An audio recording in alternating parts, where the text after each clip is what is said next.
Good to see you this morning, John. The big news over the past few days has been the sudden fall in AI stocks, particularly Nvidia, which fell 17%. I think it was on Monday night in the US, and that's $500 billion worth of market cap. But then on Tuesday night, it's recovered somewhat. The shock to Nvidia came from DeepSeek, an obscure Chinese AI company, which claimed that it could produce similar chatbots and AI efficiency at a fraction of the cost that the major technology companies were doing in the US. It reminds me of someone who's climbing up a mountain and the air's more difficult to breathe and everything's expensive. There's a lot further to fall if you do stumble. Is this a bit of a wake-up call for the AI market, John? Well, it's a reality check because technology is called technology because it constantly improves. And I think there's a certain arrogance. It may be based on reality in terms of America being at the forefront of technological development, but it's naive to think that the rest of the world will sit idly by, particularly the Chinese economy. And China, as I keep on saying, has 1.25 billion people. There'll be a lot of smart people inside that, and China will focus on those smart people to copy, replicate, and then improve technology developments. America has 330 million people. So you can see that the law of big numbers and a focus, if China wants to focus, it will catch up very quickly. It's done that on electric vehicles, and that's well documented. So I think the naivety was greatly on display, and we've got to be aware of that as investors. Chasing stocks up, as you say, mountains when they hit thin air, is a dangerous practice. And look, it's a wild world at present. When you've got something like Bitcoin going to $100,000, which is backed by nothing, and people justify it on some basis, we've got to be very cautious. And my view of investing, and we mainly manage the pension funds of people, is look, we don't need to take a lot of risk. We've made our money. Let's consolidate that capital. Let's not go and chase it. Now, for younger people, they might want to chase these things. And if they lose their money, they can afford to lose it because they've got another 30, 40 years of investing to catch up. So I think that's where the world is split now. We've got a lot of young people who think that the world has changed dramatically, and maybe it has in technology. I agree with that.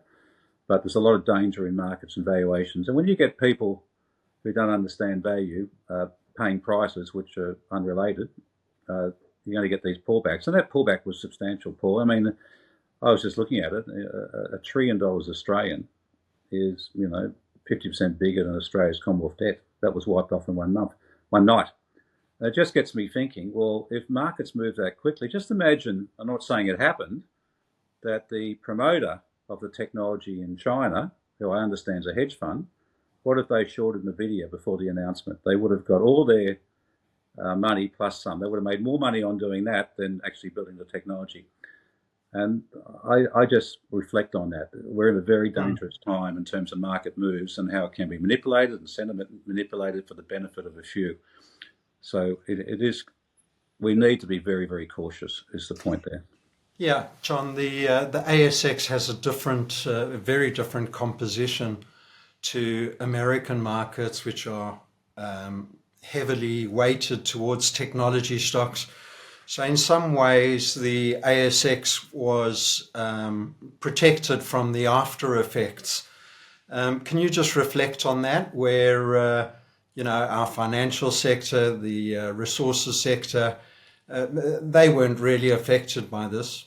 Well, look, a lot of our stocks, in a strange way, are going to be beneficiaries of technological development. We may not be at the forefront of development, but we're beneficiaries, and some of the businesses which we are good at, financial services, will be a big beneficiary of AI technology and developments. We can't deny that. Now, if that sees a lowering of cost, then that opens up margin, and some of that margin will be shared with consumers, customers, and some of it go to shareholders. So that's probably where we sit. We're not going to make the big gains which are made overseas, and that's why, in terms of investing, you allocate offshore to America and at some point China and India.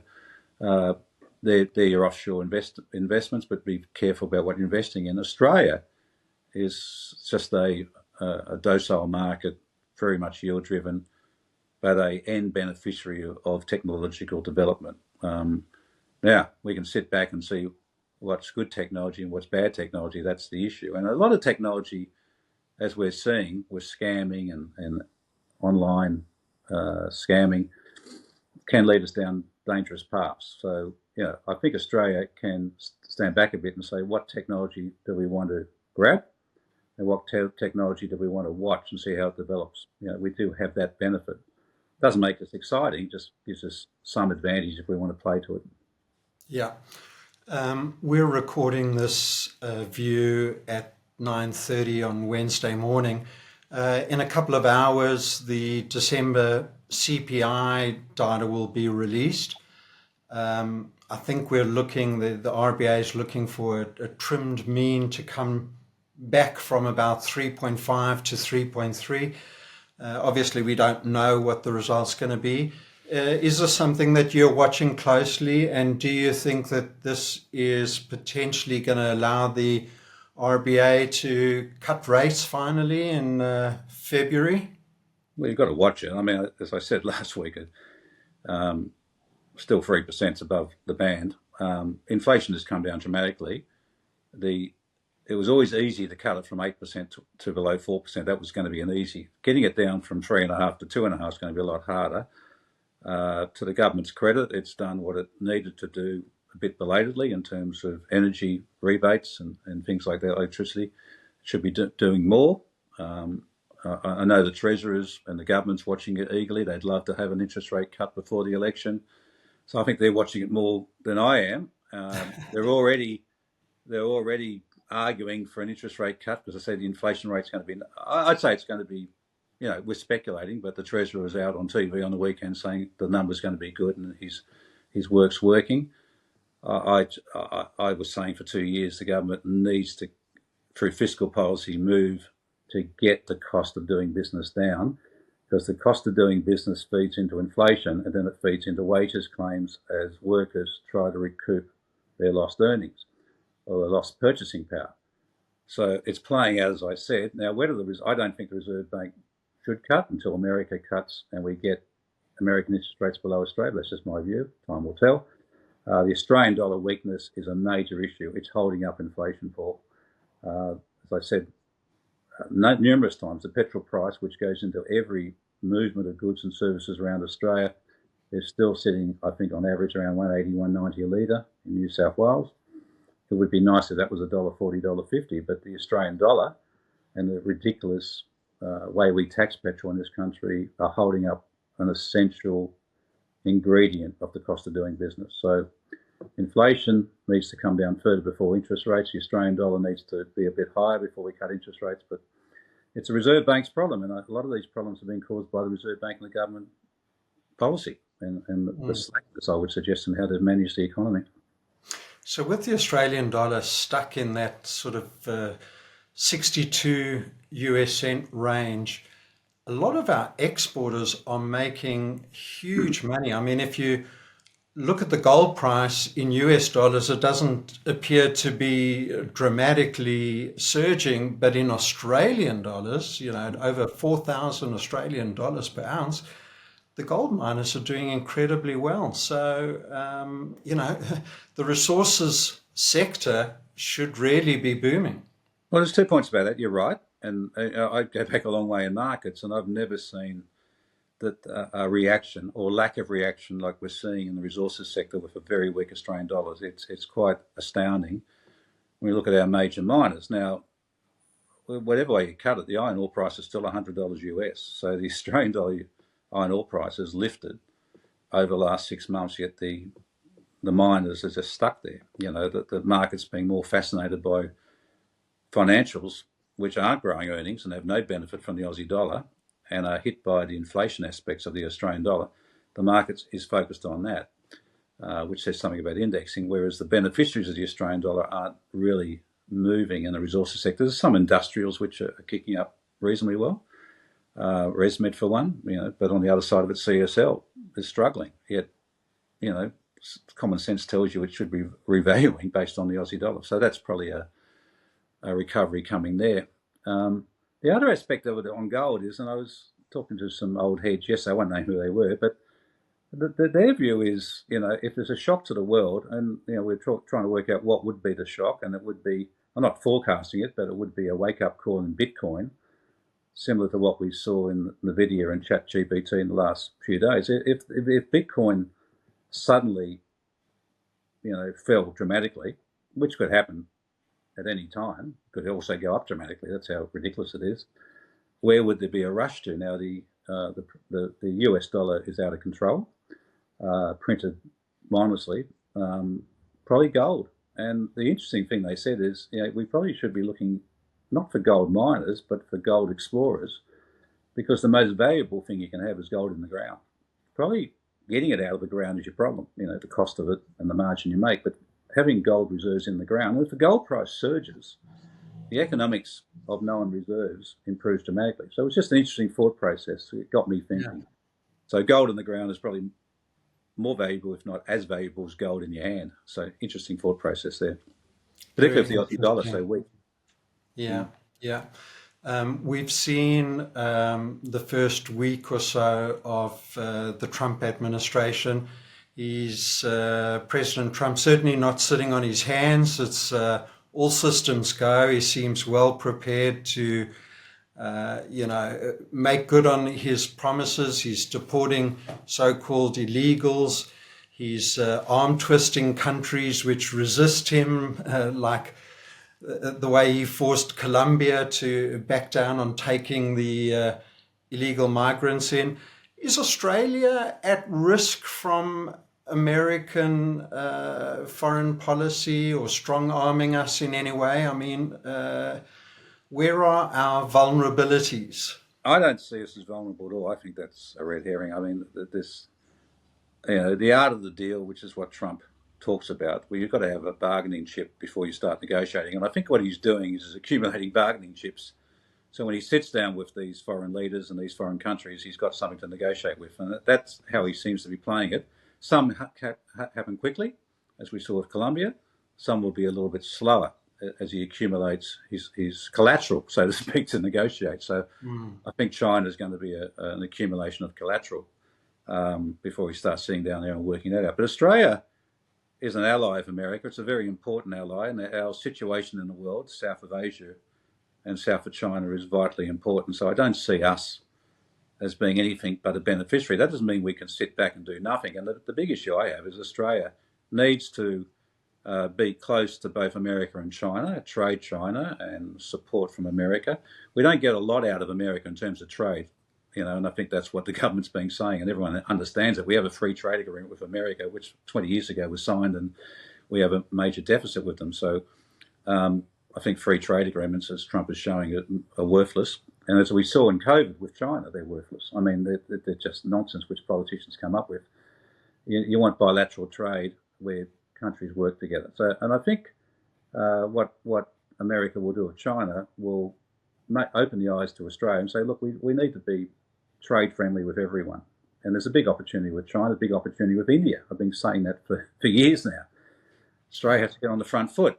We should be allies with everyone who wants to be close to us. And I think trade China and support, as I said, defence support and from America is important. So I see it as net positive. And if these countries want to invest in Australia and India, great, on appropriate terms where we can match them. It's appropriate. So let's not be worried about it. Let's say it's an opportunity. Yeah, just talking about the relationship with India, we've seen the number of Indian students coming to Australia, to spend a few years studying here, and that number has surged over the last few years, and hopefully it continues to grow. John, you referred to the election, where I think the election has to be held before the end of May, so it's not far away. And the betting sites are now suggesting that the coalition has a better than even chance of winning. Are there market implications that we should be prepared for? I did see one thought bubble coming out of the Dutton camp that perhaps to resolve the housing issue, foreigners should be precluded from buying residential property for a fixed period. These sorts of things, are we prepared for what a change in government might bring? Look, from a market perspective, I remember sitting down 6 months ago and you said, well, what will happen to the American market, Biden or Trump? And I said, it won't make any difference. I think it doesn't make any difference. I think the leaders. In Australia, it's an acute issue, very much reflecting America. Like there should be some things which are a logical policy, which are bipartisan. And you say a thought bubble regarding foreign ownership of residential property. Well, wouldn't that be logical? Why is Yeah, that even a debate? Why would we encourage foreign capital, which is speculating on the currency, which is fleeing their own economy for various reasons? Why would we allow that to park itself in residential property and really add no value to the Australian economy? I mean, to me, that shouldn't be a thought bubble. That should be investigated. A lot of other countries around the world have done that. They have yeah. dissuaded foreigners from investing in their residential property, saying that residences are for people to live in, not to speculate on. Although the Australian taxation system, supports speculation in housing, and it's an issue which no one wants to address at Parliament. So, look, if we change government, there'll be changed policies. It'll probably be good for superannuation. Probably good for self-directed retirees because it won't be attacked. But you only wish in Australia that we had some logical bipartisan policy development which are beyond politics, and housing, super, defence, healthcare, education. It just goes on and on. Why are these debates? Energy. I sit down last night and I think, why don't we just have solar, wind, and nuclear? Why are we even talking about it? What's wrong with having all three? And they talk about investing tens of billions of dollars in nuclear over 10 years. I mean, the Australian economy will be a $3 trillion economy soon. These are large amounts, but they're not significant in terms of economic development. It's a complete overstatement and misunderstanding about what Australia can invest and how quickly it can invest and raise the funding to develop these essential needs and build infrastructure. So if we change government, so be it. I mean, I can see benefits for our clients. So that's about it.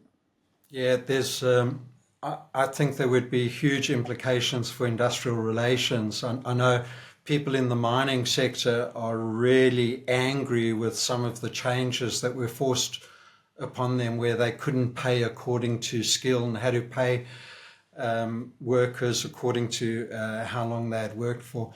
Anyway, the other point that you made about I was going to say that's a sector where no one could say that workers in the resources sector are underpaid. I mean, yeah, and those people choose. I mean, you fly to Perth and you fly to Adelaide, and there's a third of the plane is people who are working, travelling to work, and they're not doing it because they're underpaid. They're not doing it because yeah. they don't want to do it. They see it as a great opportunity to accumulate wealth and work hard for 5 or 10 years in a sector, which does pay attractive wages. And I mean, Yeah. I take your These point. are, yep, these are truck drivers or Yeah, diggers who are getting more than $200,000 a year.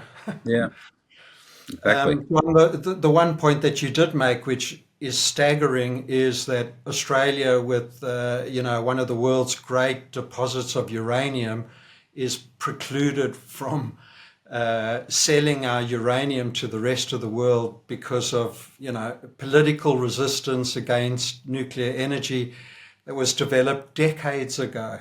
Mm. Well, I've said it before. I mean, Yeah. it's Australia. I mean, it's an inane debate at present. I just look at the OPEC. And I just want to cover this quickly. We saw Trump a week ago say to OPEC, can you get the oil price down? Which honestly is bloody logical if you want to fight inflation. And by not getting the oil price down, it makes you wonder whether OPEC, well, we know OPEC's not on the side of the Western economies, not the developed world. So he's caught it. But they would look at Australia, which has abundant resources in energy and uranium, and go, what are you guys doing? It's an unfair advantage which you've got to play to, because you can make so much profit, so to speak. You could build up Australia's reserves, and those reserves could be then redeployed for the greater good. Australia has allowed foreigners to pillage our resources. Now, the LNG is the greatest example of that, pillage the resources of Australia with poor benefits or poor development of policy to make sure the benefits flow back to Australia. We're sitting on the precipice in uranium and nuclear energy, and we're sitting here debating it, whilst many countries developing nuclear energy as a clean way forward for developing energy, supporting other aspects of clean energy in terms of, solar and wind and tides and things like that. It's one of the planks to develop it. And the sooner we get on with it, the better, in my view, with appropriate controls. And we've got to get away from this nonsensical or where they're going to be and how long it's going to take to build. If you keep on debating how long it's going to take to build, we could spend years debating it and not get started. That'll hold it back, and it really does need a national think tank.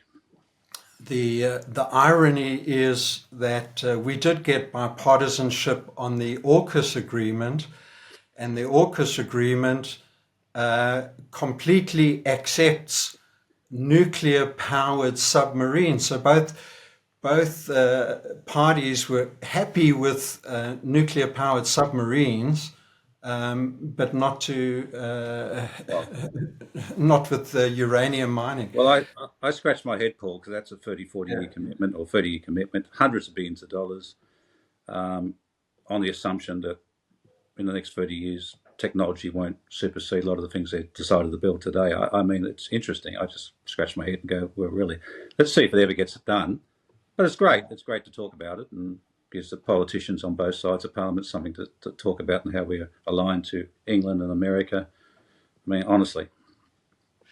Well, I think, John, we'll have to end it there. An interesting discussion as always, and we'll be looking out for the inflation number in about an hour and a half's time, and we'll see what happens. We'll come back next week and talk about it, Paul. Exactly. Thanks so much, John. Okay. Take care. Cheers. Right.